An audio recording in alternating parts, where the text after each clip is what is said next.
जनक सन्यासी नहीं थे, जनक बाबा नहीं थे, जनक घर छोड़ के भागे नहीं थे। जनक गृहस्थ थे, पत्नी थी, बच्चे थे, परिवार में रहते थे, राजपाट था, सब कुछ था।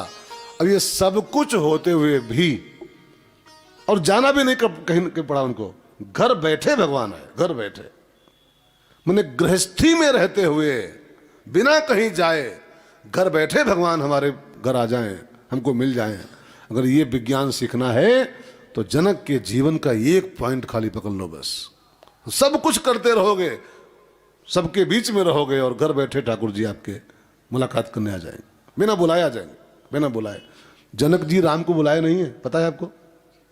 जनक राम को न्योता नहीं भेजे थे, राम बिना बुलाए आ रहे हैं। सुनी रहो, सुनी खाली सुनी और हरस चले। राम के नाम न्योता नहीं था, वो विश्वामित्र के नाम चिट्ठी थी वो। राम जी तो यूं ही जा रहे हैं।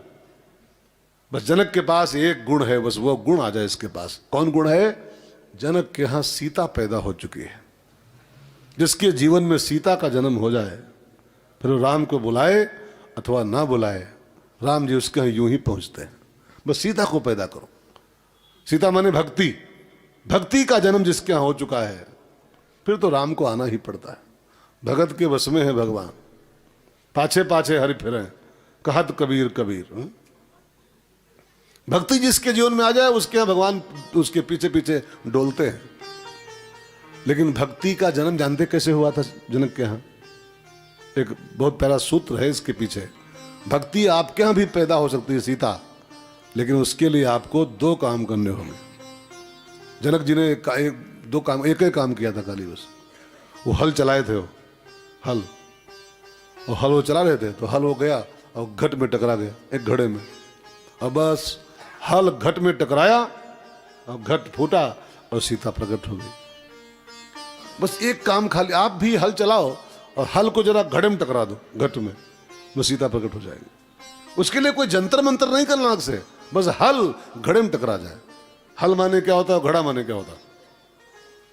घट माने होता है हृदय, ध्यान देके सुनिएगा। घट माने हृदय और हल माने होता है, हल माने होता है शास्त्रों के सिद्धांत, शास्त्रों के सूत्र। हल होता है हल, ये हल के, ये हल माने जो आपको यहां ही मिल रहा है, ये सब हल है, सब हल है।